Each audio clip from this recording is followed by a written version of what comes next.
5, 4, 3, 2, 1, 0.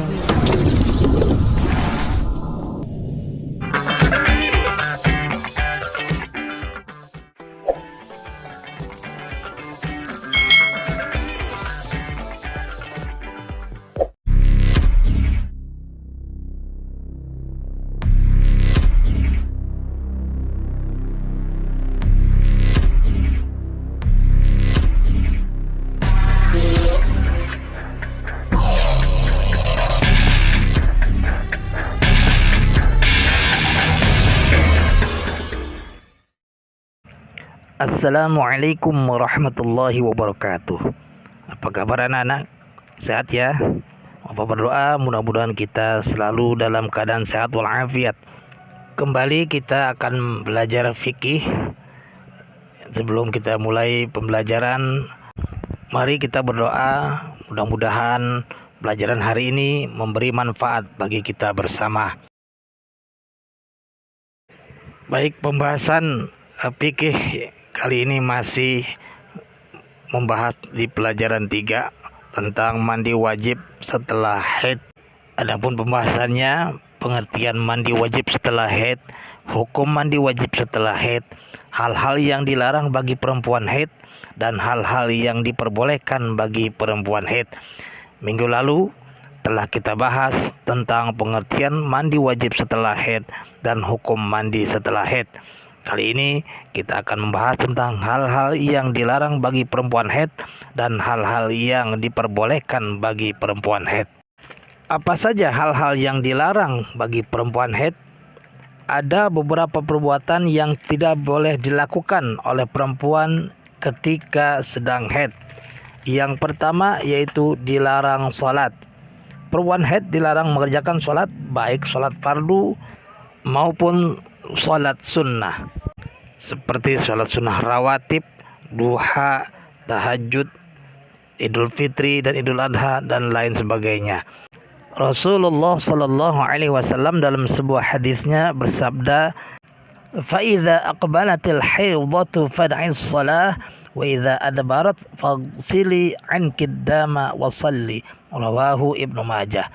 Jika kamu sedang haid, maka tinggalkanlah salat, dan jika telah selesai, maka mandilah dan bersihkan darah itu serta sholatlah. Dalam hadis yang lain, Rasulullah Shallallahu Alaihi Wasallam bersabda, "Laisa idza hadat lam tusalli wa lam tasum." Rawahul Bukhari. Bukankah jika wanita haid maka ia tidak salat dan tidak puasa? Hadis riwayat Bukhari. Kemudian yang kedua, wanita atau perempuan yang sedang haid dilarang untuk berpuasa. Perempuan haid dilarang puasa, baik puasa wajib yaitu puasa Ramadan maupun puasa sunnah seperti puasa Arafah, Muharram, puasa Syawal 6 hari, puasa Senin Kamis dan lain sebagainya. Puasa wajib yang ditinggalkan saat haid wajib diqadha atau diganti pada hari yang lain. Kemudian yang ketiga, larangan bagi perempuan yang haid adalah dilarang melakukan tawaf atau berjalan mengelilingi Ka'bah sebanyak 7 kali ketika menunaikan ibadah haji atau umrah. Rasulullah Shallallahu Alaihi Wasallam bersabda dalam sebuah hadis, "Idza hibti faf'ali ma yaf'alul hajju ghairu alla tatufi bil baiti hatta tathuri." Artinya, jika kamu haid, maka kerjakan ibadah sebagaimana yang dikerjakan para jamaah haji kecuali tawaf di Baitullah sehingga suci. Hadis riwayat Bukhari. Kemudian yang keempat, larangan bagi perempuan yang sedang haid yaitu dilarang menyentuh mushaf dan membaca Al-Quran. Perempuan haid dilarang menyentuh mushaf dan membacanya. Allah Subhanahu wa taala berfirman di dalam surat Al-Waqiah ayat 79, "La yamassuhu illal mutahharun." Tidak ada yang menyentuhnya selain hamba-hambaku yang disucikan. Selain dilarang menyentuh mushaf, perempuan haid juga tidak diperbolehkan membaca Al-Quran, baik dengan kata-kata maupun dengan isyarat bagi orang yang bisu. Sehubungan dengan hal ini, Rasulullah SAW bersabda di dalam sebuah hadisnya, la yaqra'ul junubu wal haidu syai'an minal Qur'an. Rawahu Ibnu Majah. Yang artinya orang junub dan haid tidak boleh membaca sesuatu pun dari Al-Quran. Larangan selanjutnya bagi perempuan yang sedang haid yaitu dilarang masuk masjid. Perempuan haid dilarang masuk masjid dan tinggal di dalamnya serta i'tikaf. Selain itu, dilarang pula berdiam diri di dalam masjid, baik i'tikaf, duduk maupun tidur. Allah Subhanahu wa taala dalam Al-Qur'an telah melarang orang yang sedang berhadas besar untuk melakukan aktivitas ibadah seperti sholat dan lain sebagainya. Allah berfirman dalam surat An-Nisa ayat 43, wala junuban illa abiri sabirin hatta taghtasilu. Janganlah pula menghampiri masjid sedang kamu dalam keadaan junub, terkecuali sekedar berlalu saja hingga kamu mandi. Dalam sebuah hadis Nabi SAW bersabda, la uhillul masjida li haidin wala junubin. Rawahu Abu Daud. Saya tidak menghalalkan masjid untuk orang haid dan junub. Hadis riwayat Abu Daud dari Aisyah. Namun para ulama besar seperti Asy-Syafi'iyah dan Hanabilah membolehkan bagi perempuan haid dan nifas sekedar numpang lewat di masjid jika yakin tidak mengotorinya. Selanjutnya, hal-hal yang diperbolehkan bagi perempuan haid. Perempuan haid diperbolehkan melakukan beberapa hal. Yang pertama, diperbolehkan zikir kepada Allah Subhanahu wa taala. Perempuan yang sedang haid diperbolehkan berzikir kepada Allah Subhanahu wa taala, tidak ada larangan baik dalam nas Al-Qur'an maupun hadis. Oleh sebab itu, perbanyaklah zikir kepada Allah Subhanahu wa taala bagi perempuan yang haid, baik pada pagi hari maupun petang hari dimanapun mereka berada. Ada 3 manfaat utama berzikir kepada Allah Subhanahu wa taala menurut Imam Ghazali. Yang pertama, mendapatkan kebahagiaan setelah kematian. Yang kedua, senantiasa diingat oleh Allah Subhanahu wa taala. Dan manfaat zikir yang ketiga yaitu diliputi kebaikan demi kebaikan. Kemudian, hal yang diperbolehkan bagi orang yang sedang haid yang berikutnya yaitu diperbolehkan ihram dan wukuf di padang Arafah.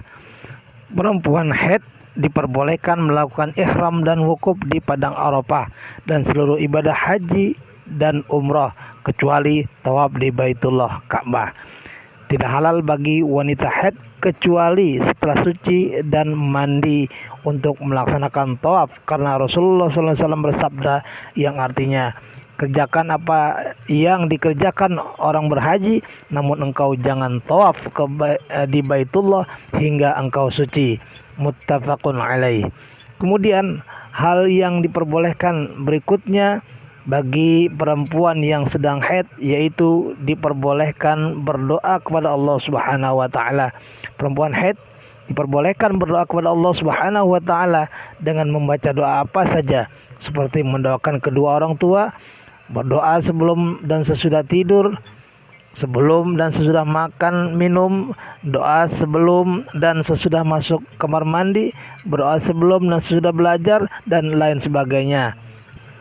Arti doa adalah membaca, meminta, dan memohon pertolongan. Doa merupakan bentuk pengakuan diri akan kelemahan dan ketidakberdayaan diri. Dengan berdoa kepada Allah Subhanahu wa taala, kita menyadari bahwa yang memberi kuasa dan maha kuasa adalah Allah Subhanahu wa taala. Kemudian yang selanjutnya, bagi perempuan yang sedang haid diperbolehkan belajar ilmu agama.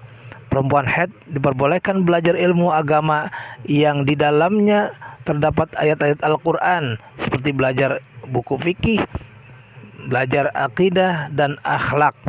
serta lain sebagainya. Kemudian yang berikutnya, perempuan yang haid diperbolehkan mendengarkan ceramah atau bacaan Al-Quran. Perempuan haid diperbolehkan mengikuti dan mendengarkan ceramah yang disampaikan para da'i, ustaz atau ustazah, sekalipun terdapat ayat-ayat Al-Quran yang diperdengarkan. Kemudian yang selanjutnya, perempuan yang haid diperbolehkan menyampaikan kajian dan kegiatan lainnya yang tidak dilarang. Perempuan haid diperbolehkan menyampaikan kajian dan mengutip ayat-ayat Al-Quran untuk disampaikan kepada orang lain. Dalam kondisi seperti itu, ia sedang berdalil dan bukan membaca Al-Quran. Kemudian selanjutnya, yang diperbolehkan bagi perempuan haid yaitu menyentuh ponsel atau tablet yang ada konten Al-Qur'annya.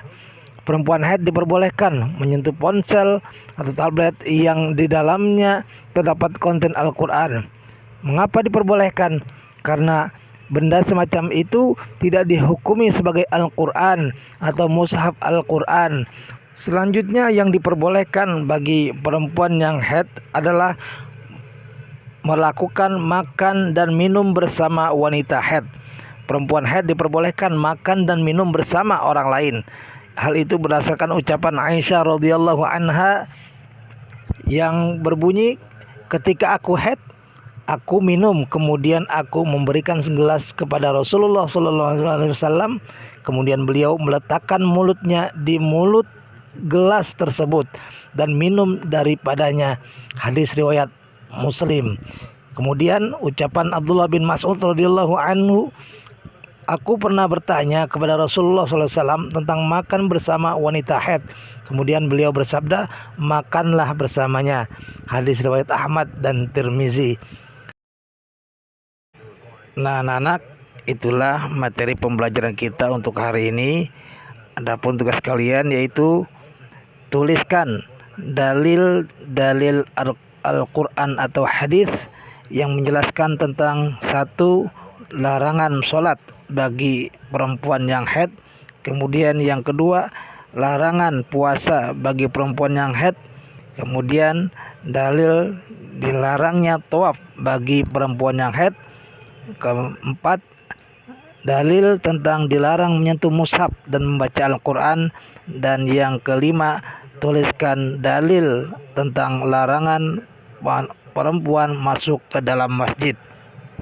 Nah, itulah tugas kalian. Kemudian selanjutnya seperti biasa, kirimkan hasil pekerjaan kalian ke WA Bapak Japri ya. Kemudian jangan lupa foto juga saat kalian sedang mengerjakan tugasnya. Selamat mengerjakan. Wassalamualaikum warahmatullahi wabarakatuh.